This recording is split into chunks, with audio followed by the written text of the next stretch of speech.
mission, so that I will be feeling very happy to read our mission along with you. So it is to create a supportive space for women to come together to share their experiences with hormonal changes in any stage of their life.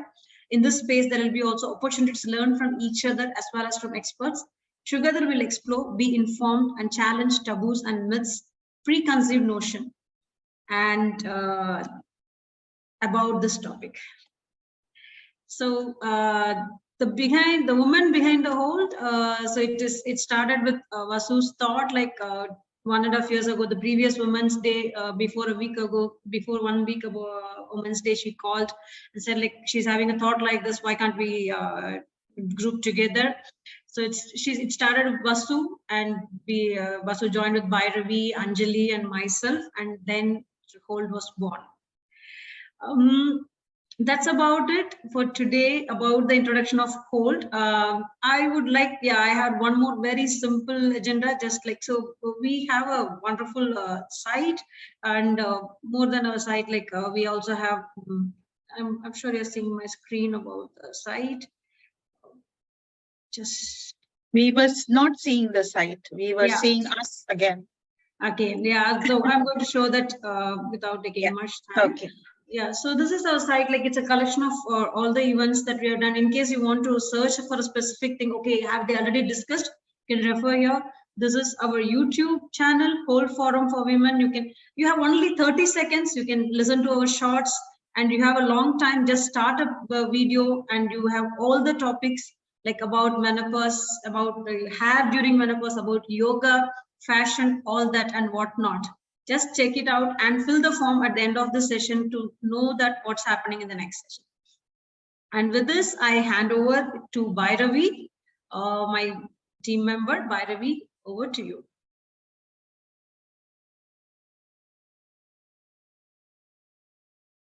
You're on mute, Bhairavi. Sorry. Thank you so much, Devi. Thank you so much. Let's welcome our guest now. I think she is waiting for us. Hi, Manjari. Hi. Hi, Bhairavi. And Hi. Hello, everyone. This is Dr. Manjari. She is a homeopath, as we all know. 20 years of experience, almost 17 years in Dubai. And I know her for almost 15 years. Yeah. So, the special thing about Manjari is, of course, she treats her patients with her medicines, homeopathy and all that. But she has this special idea. And she thinks that along with the medicines, it's very important to have a correct diet for the medicines to work. So this was something, like something interesting for me. So let's hear from Manjari. Manjari, can you explain to us what you mean by that? Yeah, very simple. If someone has to take medicines, they are not likely to take it so very often for their whole life, except if it is diabetes or blood pressure or cholesterol or heart issues or something that is life-threatening that requires them to take it every day. However, you're going to eat food 3 times a day minimum. Unless, of course, now if you're doing intermittent fasting and not eating and all, right? So if food becomes your medicine, the actual medicine or drug that you require could become lesser and you could live healthier. Because what did people do when there were no antibiotics, no blood pressure medicines, no heart medicines? Civilization has been going on for more than thousands of years, right? So we need to, every doctor, I think, needs to integrate the idea of eating well along with what you're taking for your illness. Because there was a time in the past when a doctor's role was to keep you healthy, which means that he would preempt if you're going to fall sick. Look, this weather is changing. Look, this is the time to eat this. You should incorporate this. And vis-a-vis cut to today, when we are seeing people only when they are sick. They don't come to us when they are seemingly okay. So which means there is a gap somewhere, and that gap needs to be understood and filled. Yes. Thank you, Manjari. I agree. Eating well and eating right, more than well, right. What is right for each of us? Because something that is right for you, not necessarily it's right for me. Like So I think that is That's exactly the philosophy of homeopathy, that each person is an individual and each person needs individualized treatment. So PCO, for example, we've clubbed it as one subject to understand that it is a problem affecting women. And there are some common characteristics for sure. However, it is very important to know that each patient in PCOS, each girl, each woman in PCOS will display a few things which are unique to her. And that is what makes it a perfect fit for taking homeopathic treatment.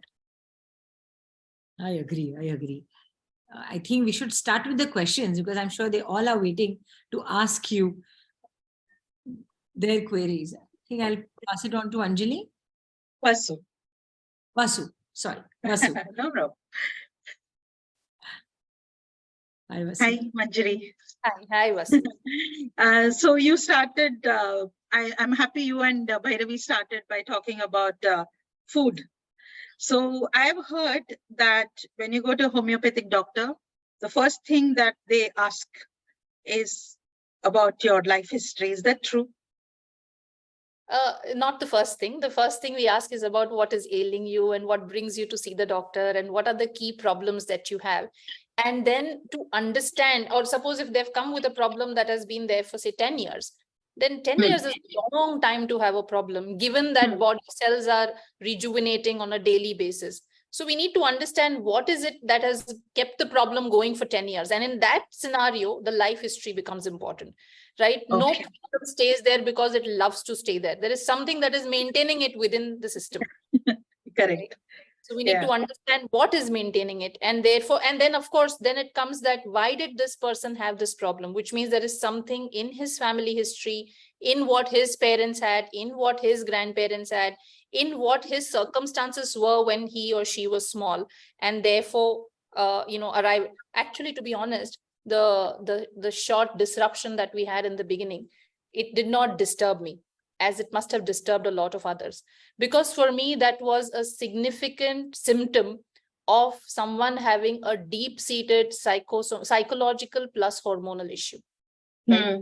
So I would want to understand what may have happened in this person's childhood or young adulthood for him to be wanting to do this even in public, because it is something that people do it in private and hide it from others, right?